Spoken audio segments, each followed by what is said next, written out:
The crumbling facade of São Jorge Military Hospital loomed before me, its windows like hollow eyes staring down at my companion and me. Pedro, my longtime friend and fellow urban explorer, stood beside me, his camera already in hand. "Are you sure about this, João?" Pedro asked, his voice tinged with excitement and a hint of apprehension. I nodded, my heart racing with anticipation. This place has been abandoned for decades. Who knows what stories these walls hold? We made our way inside, the musty air hitting us like a wall. Our flashlights cut through the darkness, revealing peeling paint and rusted medical equipment. The silence was oppressive, broken only by our footsteps and the occasional creak of settling wood. As we explored the ground floor, I couldn't shake the feeling that we were disturbing something that should have remained buried. Each room we entered told a story of a bygone era. Operating theaters frozen in time, patient wards with beds still neatly made, waiting for occupants long since gone. It was on the third floor that we made our first significant discovery. Hidden behind a false wall in what appeared to be an administrative office, we found a small, windowless room. The air here was thick with dust and the acrid smell of old paper. "João, look at this," Pedro whispered, his flashlight illuminating rows of filing cabinets and shelves lined with boxes. My breath caught in my throat as I realized what we had stumbled upon. "It's an archive room," I murmured, running my fingers along the spines of leather-bound ledgers. As I pulled out a file at random, a yellow document slipped to the floor. I bent to retrieve it, my eyes widening as I scanned its contents. The words "classified" and "Project Reviver" stood out in bold red letters at the top of the page. Little did I know that this single sheet of paper would be the key to unlocking a horrifying conspiracy that would change our lives forever. My hands trembled as I leafed through the classified documents. Each page revealed more disturbing information about Project Reviver. What had started as a covert operation to develop advanced medical treatments for soldiers had devolved into something far more sinister. "Pedro," I called, my voice barely above a whisper. "You need to see this." He hurried over, his camera forgotten. Together, we pored over reports detailing experimental procedures that pushed the boundaries of ethics and humanity. Subjects, referred to only by numbers, had been subjected to gruesome tests in the name of pushing the limits of human endurance and recovery. "This can't be real," Pedro muttered, his face pale in the dim light of our flashlights. But the evidence was undeniable. Detailed logs, signed orders, and even grainy photographs painted a horrifying picture of what had transpired within these walls. The experiments hadn't just been about healing. They had ventured into the realm of reanimation. A chill ran down my spine as I realized the implications. The military hadn't just been trying to save lives. They had been attempting to bring back the dead. As we delved deeper into the archives, a growing sense of unease settled over us. The air seemed to thicken, and shadows danced at the edges of our vision. I couldn't shake the feeling that we were being watched, that by uncovering these secrets, we had put ourselves in grave danger. "João," Pedro said, his voice tight with tension, "I think we should go." I nodded, but as I turned to leave, a noise from the corridor froze us in place. We weren't alone. The sound of footsteps echoed through the hallway, growing louder with each passing second. Pedro and I exchanged panicked glances, our hearts pounding in unison. "Quick," I hissed, grabbing a handful of documents and shoving them into my backpack. "We need to hide." We ducked behind a large filing cabinet just as the beam of a flashlight swept across the room. Through a narrow gap, I caught a glimpse of two men in military uniforms, their faces grim and purposeful. "Check every room," one of them barked. "We can't risk any of this getting out." My blood ran cold. How did they know we were here? Had we triggered some silent alarm? As the men methodically searched the floor, Pedro and I remained frozen in our hiding spot. The dust tickled my nose, threatening to betray our position with a sneeze. I held my breath, silently willing the intruders to leave. After what felt like an eternity, the footsteps receded. We waited several more minutes before daring to move. "We need to get out of here," Pedro whispered, his face ashen. I nodded, but a nagging thought held me back. "We can't leave empty-handed," I insisted. "This is bigger than us. The world needs to know what happened here." Pedro looked at me like I'd lost my mind. "Are you crazy? Those guys will kill us if they catch us." "Which is why we need to be careful," I replied, my determination growing. "We gather what we can, then find a way out. The truth is worth the risk." Reluctantly, Pedro agreed. As we cautiously began collecting more evidence, the weight of our decision settled upon us. We were no longer just explorers. We had become guardians of a terrible secret. With our backpacks stuffed with damning evidence, Pedro and I huddled in the archive room, formulating our escape plan. The tension between us was palpable. Pedro's eyes darted nervously towards the door every few seconds. "We need to find an alternative exit," I whispered, recalling the building's layout from our initial exploration. "The main entrance is too risky." Pedro nodded, his face etched with worry. "There might be a service exit near the old cafeteria. It's on the other side of the building, though." I weighed our options. "It's our best bet. We'll have to move quietly and stick to the shadows." As we crept out of the archive room, the hospital seemed to have transformed. The once silent corridors now felt alive with unseen threats. Every creak of the floorboards sent a jolt of fear through my body. We navigated through the maze of decaying hallways, our flashlights dimmed to avoid detection. The smell of mold and decay grew stronger as we descended, mixing with an underlying scent I couldn't quite place. Something chemical and unsettling. Suddenly, a beam of light cut through the darkness ahead. We pressed ourselves against the wall, hardly daring to breathe. As the light moved away, Pedro tugged at my sleeve. "Joao," he whispered, his voice trembling, "I don't think we're going to make it out of here." I squeezed his shoulder, trying to project a confidence I didn't feel. "We will. We have to." As we inched our way towards the cafeteria, a figure emerged from the shadows, causing us to freeze in terror. To our surprise, it was an elderly man in a worn janitor's uniform. "You boys shouldn't be here," he said, his voice a gravelly whisper. "It's not safe." Relief washed over me, quickly followed by suspicion. "Who are you?" I asked cautiously. "Name's Carlos. I've been keeping this place from falling apart for years," he replied, his eyes darting around nervously. "But lately, things have changed. They're back." A glimmer of hope sparked within me. "Can you help us get out?" Carlos nodded slowly. "There's a tunnel in the basement, used for supplies back in the day. I can show you." Pedro and I exchanged glances. It seemed too good to be true, but we had little choice. We followed Carlos through a labyrinth of corridors, descending deeper into the bowels of the hospital. As we reached a heavy metal door, Carlos turned to us. "Through here. It'll lead you out." Gratitude welled up inside me. "Thank you, Carlos." "You don't know what this means, Dash." My words were cut short by the sudden blare of alarms. Lights flashed, and the sound of running footsteps echoed from above. Carlos's face contorted into a grin that sent chills down my spine. "Sorry, boys. Had to keep you busy until they arrived." The realization hit me like a punch to the gut.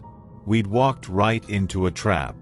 As the reality of Carlos's betrayal sank in, adrenaline surged through my veins. Without a second thought, I shoved the old man aside and yanked open the metal door, pulling Pedro through with me. We plunged into darkness, the door slamming shut behind us.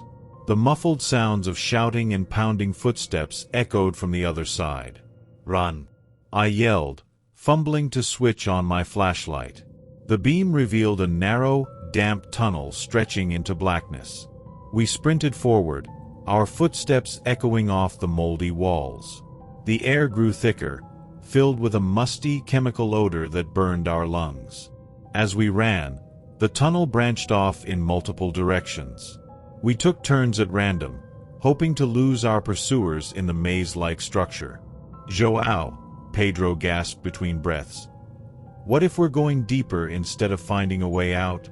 His words sent a chill through me, but we couldn't stop. The alternative was unthinkable.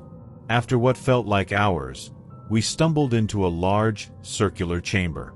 My flashlight beam swept across the room, revealing scenes that turned my blood to ice. Rusty gurneys lined the walls, each bearing the remains of what were once human bodies. Tubes and wires protruded from desiccated flesh, connected to machines covered in a thick layer of dust. "Oh God," Pedro choked out, doubling over and retching. I forced myself to look closer, my journalistic instincts kicking in despite the horror. These weren't just bodies. They were experiments. Each one bore signs of unnatural modifications, as if someone had tried to piece them back together like macabre puzzles. The realization hit me. We had discovered the true nature of Project Reviver. They weren't just trying to bring back the dead. They were creating something entirely new and terrifying. As the weight of our discovery settled upon us, a new sound reached our ears. Footsteps, growing closer by the second. The approaching footsteps jolted us back to our dire reality. Pedro and I shared a look of panic before frantically searching for an exit. "There," I hissed, spotting a rusted door on the far side of the chamber. We darted between the gurneys, trying not to look at the grotesque experiments surrounding us. The door groaned in protest as we pushed it open, revealing another maze of tunnels. Without hesitation, we plunged into the darkness. The sounds of our pursuers echoed behind us, spurring us on despite our burning lungs and aching muscles. Left, right again. We navigated the tunnels on pure instinct. My mind raced, trying to create a mental map of our route, but it was useless. We were hopelessly lost. "They're gaining on us," Pedro gasped, glancing over his shoulder. I racked my brain, desperately trying to think of a way to evade capture. Then, I remembered something from our initial exploration of the hospital. The old dumbwaiter system. "This way," I shouted, pulling Pedro down a narrow side passage. We emerged into a small room with a rusted metal box set into the wall. The dumbwaiter. It was a tight fit, but we had no choice. As we squeezed inside, the voices of our pursuers grew louder. I fumbled with the ancient controls, praying they still worked. With a groan of protesting metal, the dumbwaiter lurched upward, carrying us away from immediate danger. But as we ascended into the unknown, a chilling thought occurred to me. We were heading back into the heart of the hospital. The dumbwaiter shuddered to a halt, and we cautiously emerged into what appeared to be an old operating theater. Moonlight filtered through cracked windows, casting eerie shadows across abandoned medical equipment. "We need to find a way out now," Pedro whispered urgently. Before I could respond, a voice cut through the darkness. "I'm afraid that won't be possible." We whirled around to face a tall, imposing figure standing in the doorway. His crisp military uniform and stern demeanor marked him as the leader of the cleanup team. "Gentlemen," he said, his voice unervingly calm, "I believe you have something that belongs to us." I felt Pedro tense beside me, ready to run, but I knew it was futile. We were cornered. "What you're doing here is wrong," I said, trying to keep my voice steady. "The world needs to know the truth." The man's lips curled into a cold smile. "The truth? You have no idea what the truth is. What we've done here will revolutionize medicine, save countless lives." "At what cost?" I challenged, my hand instinctively tightening on my backpack strap. His eyes narrowed. "A cost we're willing to pay. Now, hand over the documents, and we might consider letting you leave alive." In that moment, I made a split-second decision. I knew we couldn't escape with all the evidence, but maybe we could save some of it. "Pedro," I whispered, "when I say run, go for the door behind him. Don't look back." Before anyone could react, I hurled my backpack at the military leader, scattering papers everywhere. "Run." As chaos erupted, we made a desperate dash for freedom, leaving behind most of our precious evidence but clinging to the hope that what we still had would be enough. We tore through the corridors, the shouts of our pursuers echoing behind us. My mind raced, desperately searching for a way out of this nightmare. Suddenly, I spotted a half-hidden door, its edges caked with years of grime. "This way," I yelled to Pedro, yanking it open. We stumbled into a narrow, pitch-black passage. The musty air and rough stone walls suggested we had found an old maintenance tunnel, perhaps predating the hospital itself. "Keep moving," I urged, as we blindly felt our way forward. The tunnel seemed endless, twisting and turning like a serpent. Our labored breathing and the distant shouts of our pursuers were the only sounds in the oppressive darkness.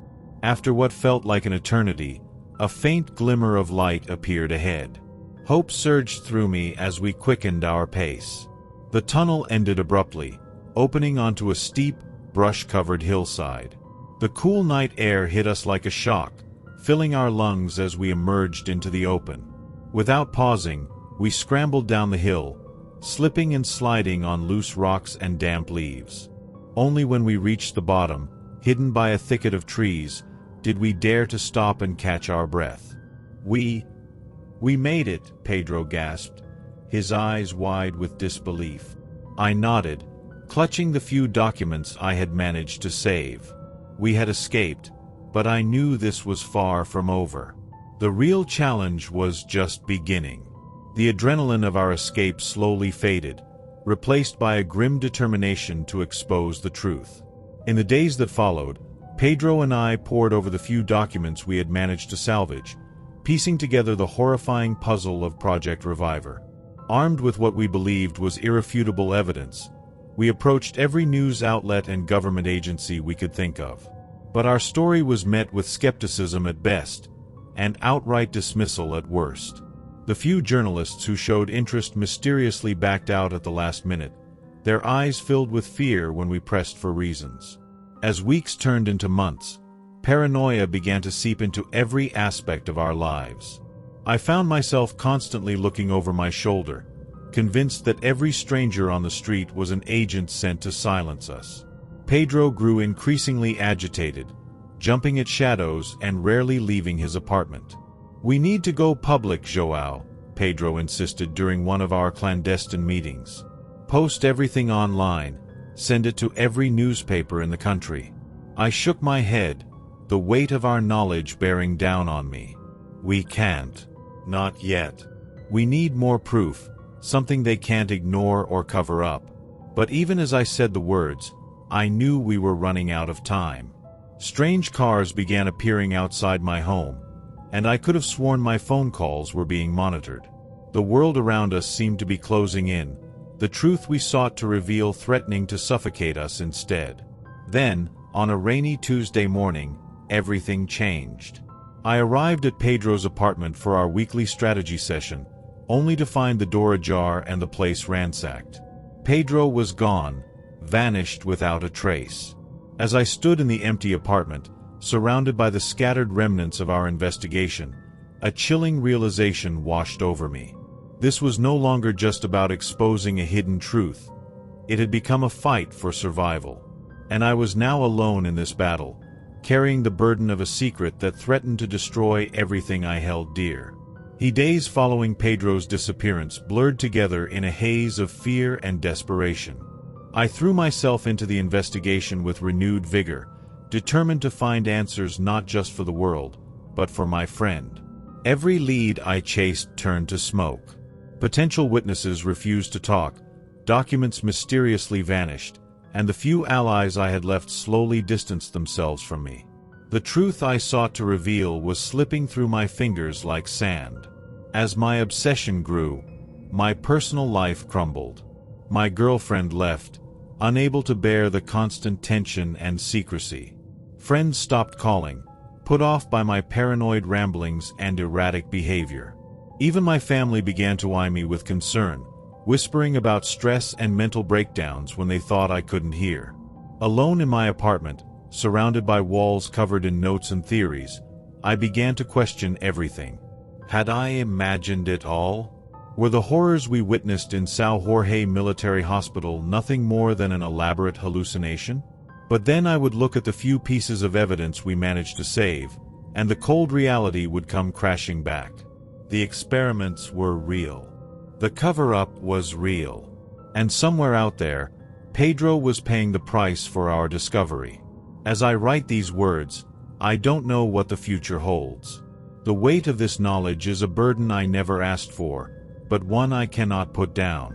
Every day is a struggle between the desire to forget and the duty to remember, to fight, to expose the truth. I am a journalist, an investigator, a seeker of truth. But now, I am also a keeper of secrets, a protector of a reality too horrifying for the world to face. And in this role, I stand alone, forever changed by the shadows we uncovered in that abandoned hospital. The truth is out there, waiting to be revealed. And no matter the cost, I will find a way to bring it to light. For Pedro. For justice. For all of us. My name is James, and I've always been drawn to the unexplained. Growing up in a small town in the Midwest, I found myself constantly seeking out local legends and ghost stories. It wasn't until I met Alex in college that I found someone who shared my passion for the paranormal. We quickly became inseparable, spending countless nights discussing urban myths and planning amateur ghost hunts. After graduation, we both landed jobs in the same sleepy town of Millbrook. It was there that we first heard about the abandoned hospital São Francisco. The locals spoke of it in hushed tones, their eyes darting nervously as they recounted strange noises and eerie sightings. One crisp autumn evening, as Alex and I sat in our favorite coffee shop, the conversation inevitably turned to the hospital. "We should check it out," Alex suggested, eyes gleaming with excitement. I hesitated, feeling a mix of anticipation and unease. "Are you sure? It could be dangerous." "Come on, James. This is what we've always talked about. A real haunted hospital." After a moment's consideration, I nodded. "All right, let's do it. This weekend." Little did we know, that decision would change our lives forever. As we approached Hospital São Francisco, its dilapidated facade loomed before us in the fading twilight. Ivy crawled up crumbling walls, and broken windows stared out like hollow eyes. A chill ran down my spine that had nothing to do with the cool evening air. "Ready?" Alex whispered, pulling out a flashlight. I nodded, swallowing hard as we slipped through a gap in the rusted fence. The main entrance was boarded up, but we found a side door hanging off its hinges. With a shared glance of determination, we stepped inside. The smell hit us first, a musty mixture of decay and disinfectant that seemed to cling to our clothes. Our flashlights cut through the darkness, revealing peeling wallpaper and abandoned medical equipment. Every step echoed ominously through the empty corridors. As we ventured deeper, the temperature seemed to drop suddenly. I shivered, pulling my jacket tighter. "Did you feel that?" I whispered to Alex. Before they could answer, a faint sound reached our ears, a whisper so soft it could have been the wind. We exchanged uneasy glances, but pressed on, dismissing it as our overactive imaginations. Little did we know, our real adventure was just beginning. As we delved further into the bowels of Hospital São Francisco, the atmosphere grew increasingly oppressive. Our flashlights illuminated scenes of abandonment, overturned gurneys, shattered medicine cabinets, and walls covered in graffiti that seemed to twist and writhe in the flickering light. The whispers we'd initially dismissed began to grow clearer, more insistent. At first, it was just unintelligible murmurs, but then I heard something that made my blood run cold. "James," a voice hissed, seemingly from all around us. "We've been waiting for you, James." I froze, my heart pounding. "Alex, did you hear that?" Alex nodded, face pale in the dim light. They said my name too." We pressed on, trying to rationalize what we were experiencing. Maybe it was the wind, or our minds playing tricks on us. But with each step, the whispers grew louder, more coherent. "We know your secrets," they taunted. "We see your fears." I felt exposed, vulnerable, as if the very walls were peering into my soul. Alex grabbed my arm, their grip tight with fear.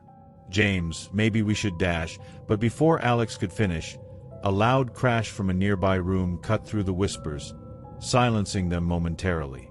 Heart racing, we cautiously approached the room where the crash had come from. Our flashlights revealed an overturned filing cabinet, its contents scattered across the floor. As we sifted through the mess, something caught my eye, a small, leather-bound book. "Alex, look at this," I said, picking up the diary. Its pages were yellowed with age, the handwriting inside faded but still legible. As we flipped through it, our blood ran cold. The diary belonged to a former patient, detailing experiences chillingly similar to our own. "October 15, 1972, I read aloud. "The whispers won't stop. They know things they shouldn't.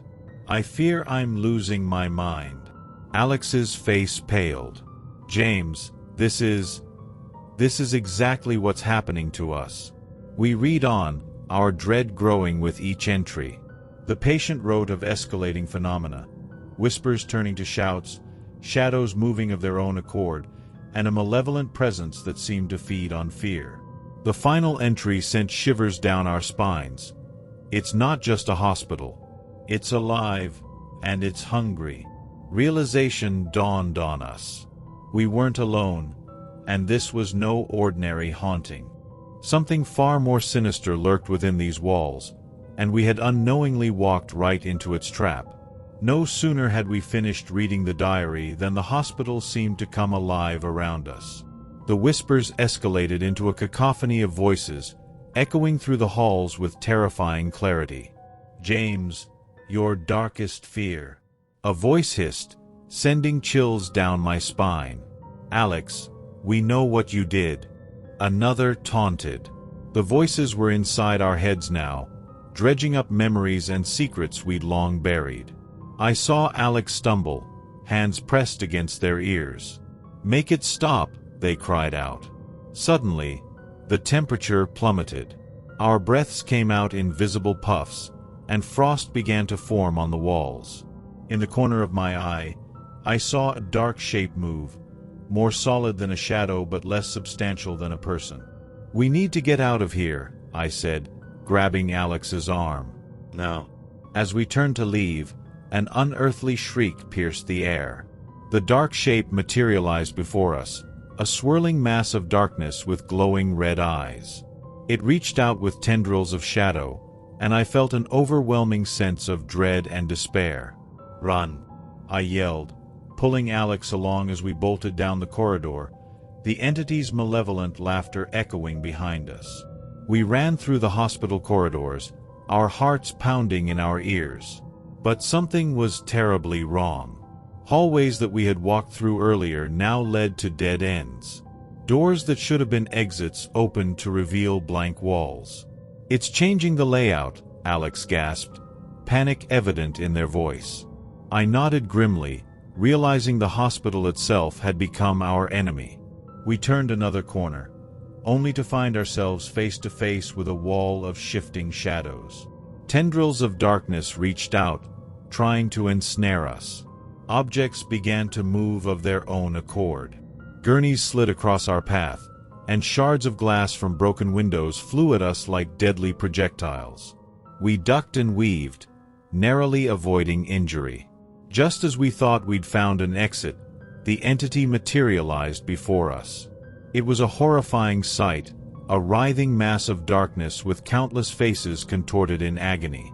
Its red eyes fixed on us, paralyzing us with fear. Your fear sustains us, it growled, its voice a chorus of tormented souls. A tendril of darkness wrapped around my ankle. I stumbled, nearly falling into its grasp. Alex pulled me back just in time, and we sprinted down another corridor, desperation fueling our flight. As we ran, a memory flashed in my mind, a passage from the diary about a ritual to weaken the entity. It was our only hope. Alex, I panted. The diary mentioned a ritual. We need to try it. Alex nodded, fear and determination mingling in their eyes. We ducked into a nearby room, barricading the door behind us. What do we need? Alex asked, scanning the room frantically. I recalled the details. Candles, salt, and blood. Our blood. We scrambled to gather the items.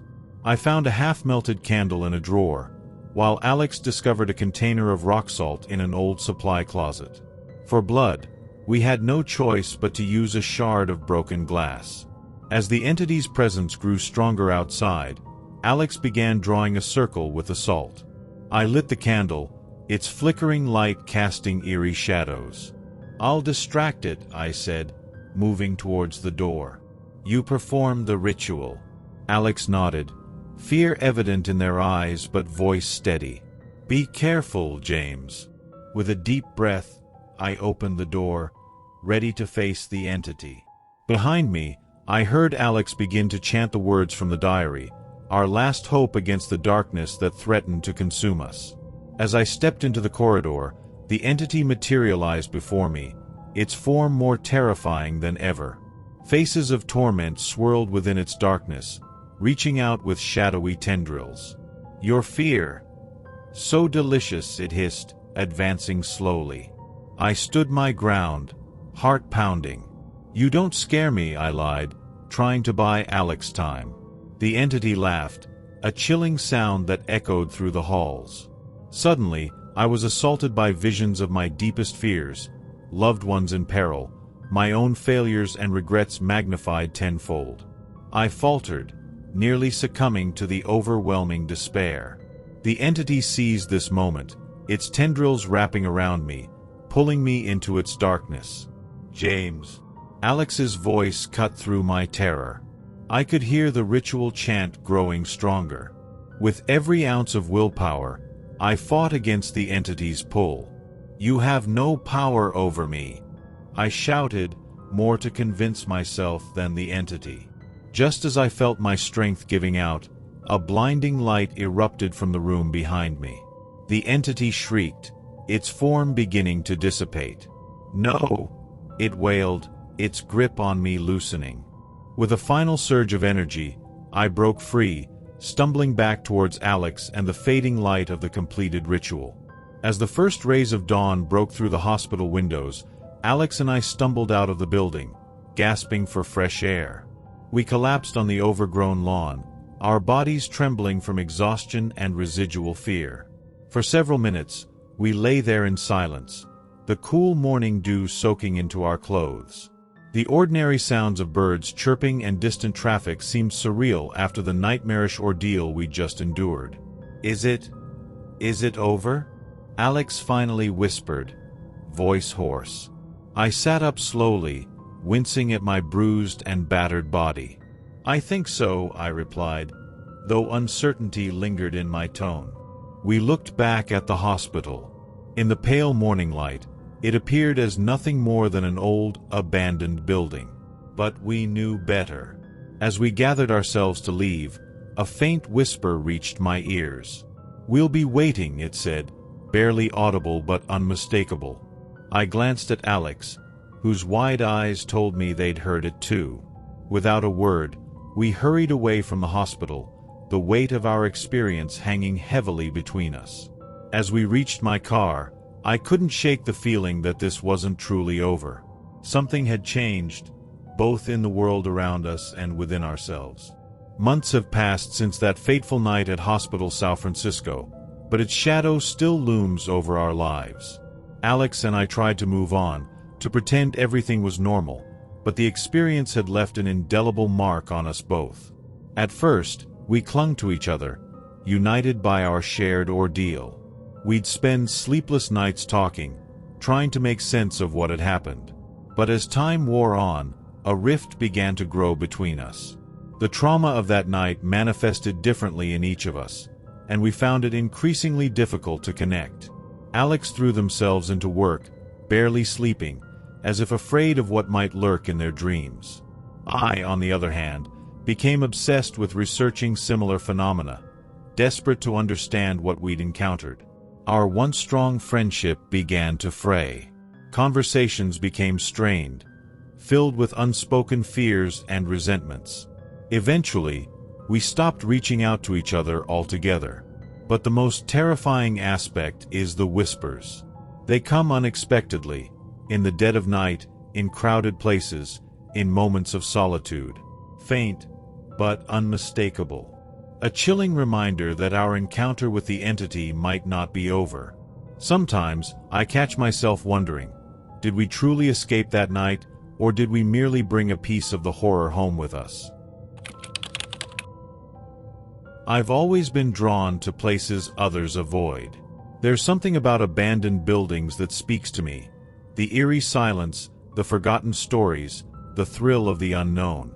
I'm Alex, and for the past 3 years, my life has revolved around urban exploration and my YouTube channel dedicated to it. It started as a hobby in college, sneaking into old factories and deserted houses on the outskirts of town. But as my channel grew, so did my ambition. I wanted to push boundaries, to show my viewers things they'd never seen before. That's how I met Marco. We connected through an online forum for urban explorers. He was cautious, methodical, everything I wasn't. But we balanced each other out, and soon, we were partners in exploration.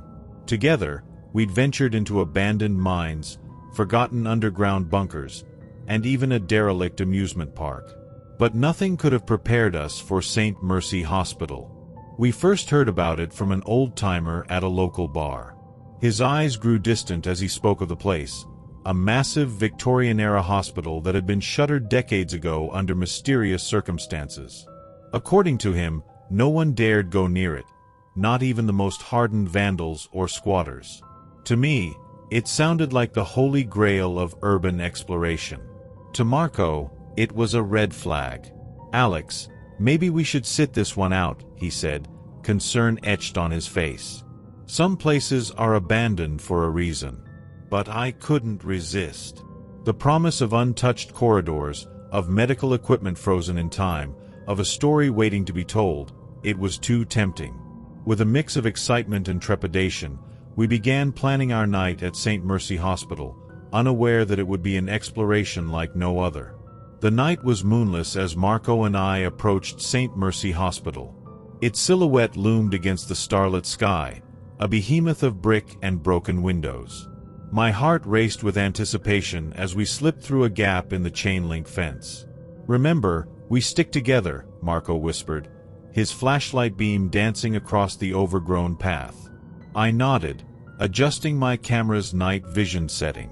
The hospital's main entrance was barricaded, but we found a partially boarded window on the ground floor.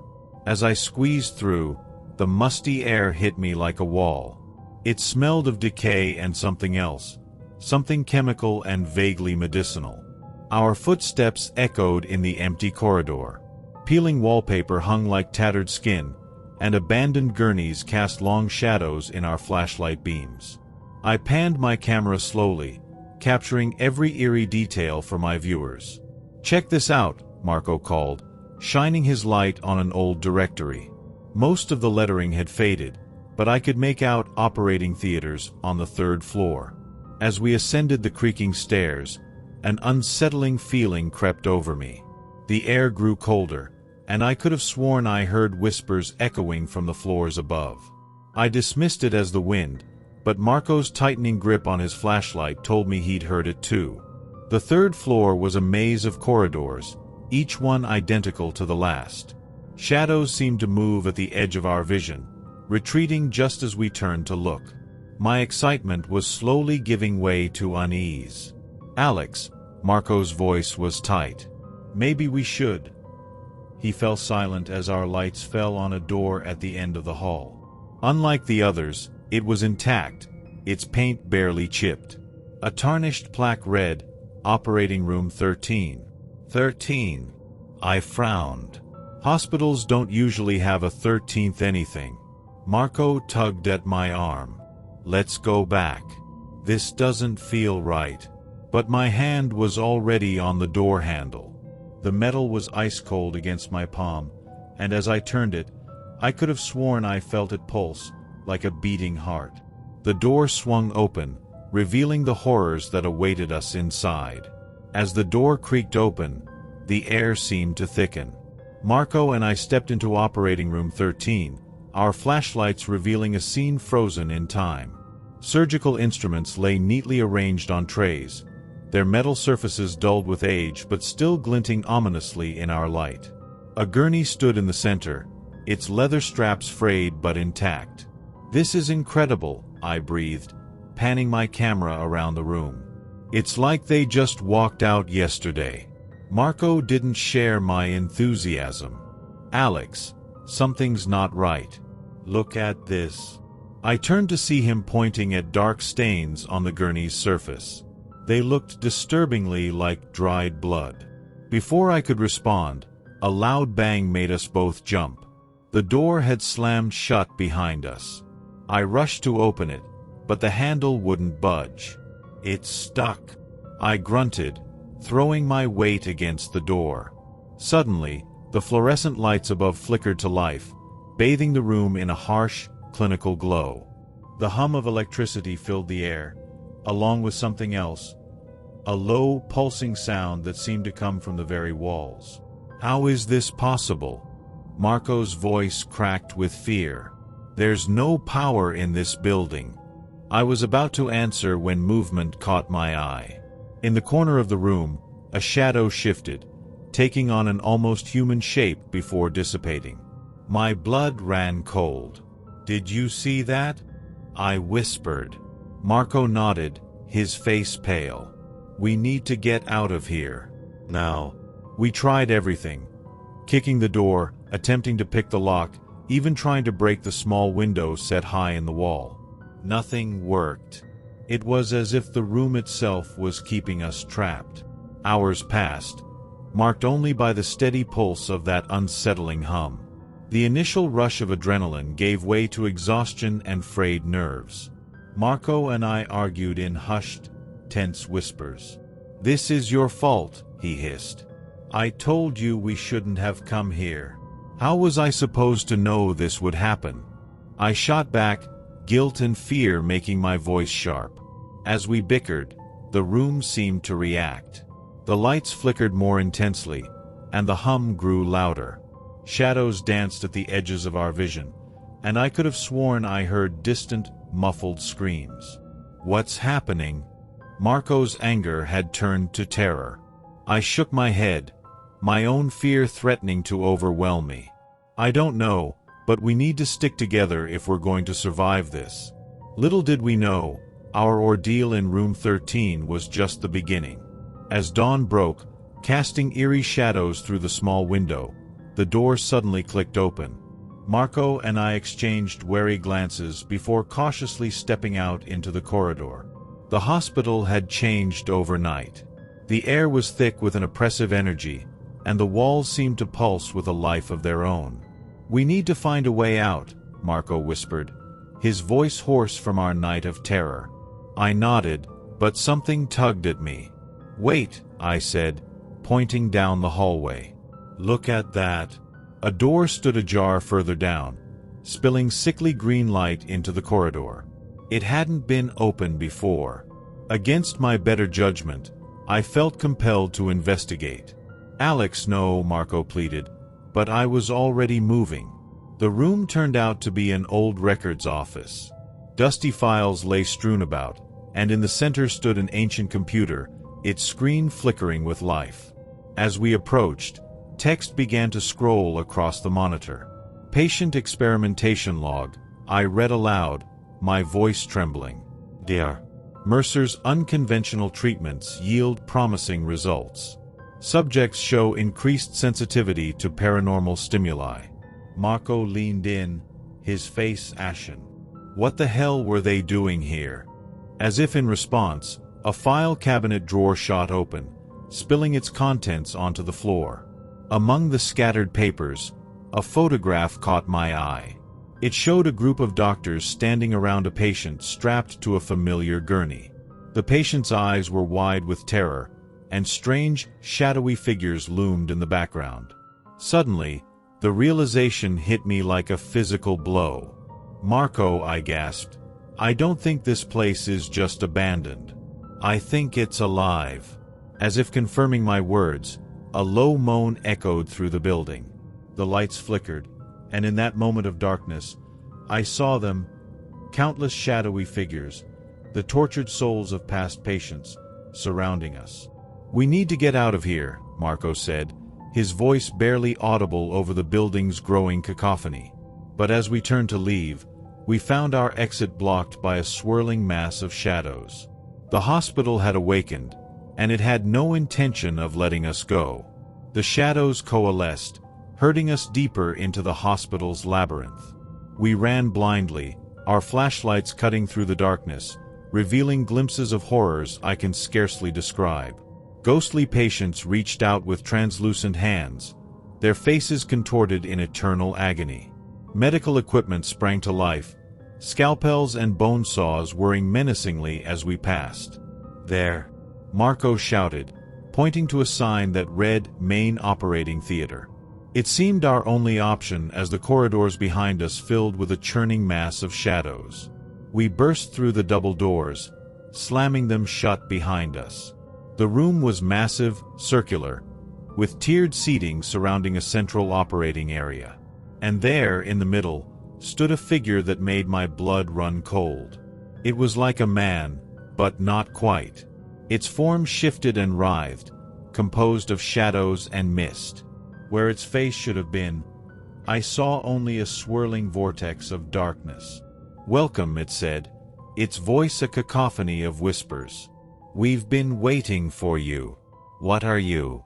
I managed to croak out, my camera forgotten at my side. The figure seemed to smile, though it had no mouth. "We are Saint Mercy. We are every patient who suffered here, every unethical experiment, every lost soul. And now, you will join us."